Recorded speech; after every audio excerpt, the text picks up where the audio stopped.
anytime that Crystal Castles has been present at a party or some weird location, it has always been a total success.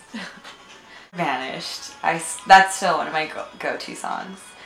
And it was just like nothing I had ever heard before. I love that you can dance to it or vibe to it or just chill to it, and it's just not too crazy. It's amazing and you still love it either way, like even though you don't know what it's saying. Sometimes their songs don't even really have lyrics. And I love that. And you can dance to it, and I had never heard anything that was just a band that wasn't a remix that you could dance to. And I mean, I love to dance, so.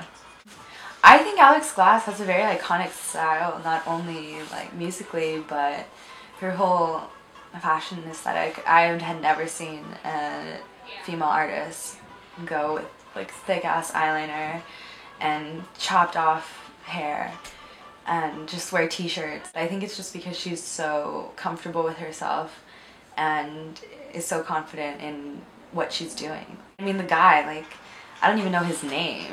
Do you know his name? I don't know his name.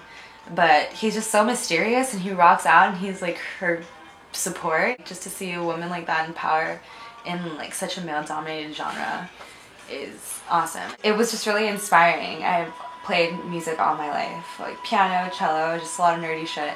And it really inspired me to make my own music. So I convinced my mom to get me a microKORG, and she did, and I started experimenting with it. I was just like, yeah, like I'm gonna launch my music career this way, and I'm gonna be the next Alice Glass.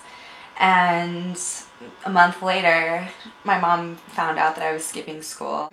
So she was just like, fuck that microKORG is going back to Guitar Center. So that really put a delay on my music career.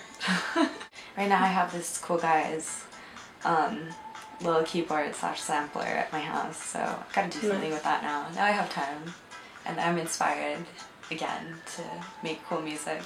I think making music and DJing, a lot of it has to do with Crystal Castles. It's like I still play their songs when I DJ. I was super into remixes in high school. I would make mix CDs for everybody, and we would play them when we would go out or at parties. And that was kind of like my first, I wouldn't say like my first DJing experience, but I guess that kind of gives me more street cred with DJing, because I would just like make mix CDs for everyone. Now I feel like my goal as a DJ / curator is just to show people things that they haven't heard before that would totally fit their aesthetic or their vibe. Because there's so many artists that are doing electronica stuff that's not necessarily like DJ or club shit, but that's like setting a mood. A lot of my best thoughts come from when I'm driving, and I've had a lot of moments like just myself and Crystal Castles blasting in my car, whether that be like Into the Sunset in LA or on a country road in Texas. It always fits the vibe, and it always makes everything a little edgier and more adventurous. I just feel like they're really influential in their whole vibe. Like, I've never heard like a dancey, that was the first experience that I had with like a modern dancey poppy band that was still like pretty crazy. Otherwise it would have been shit like New Order or 80s new wave stuff. I just DJ'd at this goth night. It was Batcave theme, and Batcave was this like really awesome goth night in the 80s in London. It's really mainstream, kind of suburban, but you go into these parties and these kids are probably like in their 30s. They dress in like their corsets and super huge platforms and boots, and they do their makeup all crazy and mohawks, and just like they go all out, and they're not afraid to be themselves. I started my last DJ set there with Vietnam, and I thought it was just like so appropriate. It's a small space, but